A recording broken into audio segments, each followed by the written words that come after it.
एक बार फिर स्वागत है आपका के भारत न्यूज में और मैं हूं आपके साथ कैफ खान। मुंबई अंडरवर्ल्ड के कई ऐसे नाम हैं जिन्होंने जुर्म की दुनिया में खूब नाम कमाया। उनके कारनामे हमेशा पुलिस के लिए सिरदर्द बने रहे। इनमें से कई नाम ऐसे भी हैं जिन्होंने वक्त के साथ अपनी इमेज बदलने की कोशिश भी की। ऐसा ही एक नाम है माया नगरी के बाहुबली माफिया अरुण गवली का, जिसे दुबारी किंग के नाम से भी जाना जाता था। बता दें, जिसने एक मामूली चाल से निकलकर मुंबई पर एक वक्त में राज किया था। अरुण गवली का जन्म 17 जुलाई 1955 को महाराष्ट्र के अहमदनगर जिले में हुआ था, लेकिन इनके पिता काम की तलाश में मुंबई के दगड़ी चौल में आकर बस गए। तब से अरुण गवली और उसका परिवार यहीं पर रहने लगा। अरुण गवली के माफिया होने के बावजूद भी दगड़ी चौल के लोगों में उसकी काफी लोकप्रियता थी, क्योंकि लोग उन्हें अपना एक वफादार दोस्त मानते थे। बता दें, गवली के जीवन पर आधारित फिल्म डैडी को लेकर वो और ज्यादा चर्चा में आ गया था। बताते हैं, अरुण पर कई तरह के गंभीर आरोप हैं, जिनमें हत्याएं, मनी लॉन्ड्रिंग, काला बाजारी, नकली माल, सुपारी लेकर हत्या, धमकी, रिश्वत और हफ्ता वसूली करने के आरोप हैं। एक समय था जब पुलिस इसे पकड़ने तक का साहस नहीं कर पाई थी, क्योंकि कड़ी सुरक्षा का पहरा और मुंबई में आए दिन इन माफिया लोगों की भिड़ंत से पुलिस भी भयभीत थी। मुंबई अंडरवर्ल्ड का इतिहास बेहद पुराना है, जिसका अरुण गवली अंतिम शहंशाह था। इसकी सक्रियता 1970 के आसपास मानी जाती थी, मगर उस समय अरुण इस खेल का सिर्फ एक मोहरा था जो बड़े बड़े खिलाड़ियों की चाल में काम आता था। 70 के दशक में मुंबई का साम्राज्य 3 अंडरवर्ल्ड नेताओं में बटा था। करीम लाला, वरदा राजन और हाजी मस्तान, जिनकी आपस में अच्छी दोस्ती भी थी, जिनमें वरदा राजन सबसे खूंखार था, जिसके बारे में मैं आपको बताऊंगा। फिलहाल बता दें, उस समय जयप्रकाश नारायण के आंदोलन से प्रभावित होकर गवली ने राजनीति में कदम रख दिया।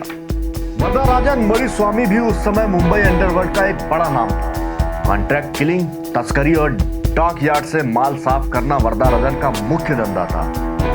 मटके के धंधे में भी उसने बड़ा कारोबार खड़ा कर लिया था, लेकिन इत्तेफाक 1980 में वरदा राजन ने जुर्म की दुनिया को अलविदा कह दिया।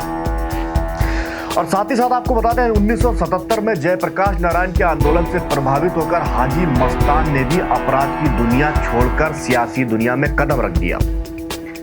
लेकिन बता दें, इन सभी के चले जाने का जो सबसे बड़ा फायदा हुआ था, वो हुआ था दाऊद इब्राहिम को। उस दौर में दाऊद मुंबई का बेताज बादशाह बन गया था। लेकिन 1993 में हुए धमाकों से पहले ही दाऊद मुंबई चला गया। धमाकों की वजह से ही दाऊद और छोटा राजन भी अलग हो गए। छोटा राजन भी मुंबई से मलेशिया चला गया और उसने वहां अपना कारोबार शुरू कर दिया। और फिर उसके बाद दौर आया गवली का। अब गवली के लिए रास्ता खुल चुका था। सभी बड़े अंडरवर्ल्ड डॉन मुंबई छोड़ चुके थे, पूरा मैदान खाली था। बस जुर्म के 2 खिलाड़ी मैदान में थे।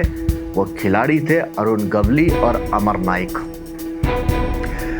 दोनों के बीच मुंबई के तख्त को लेकर गैंगवार शुरू हो चुकी थी।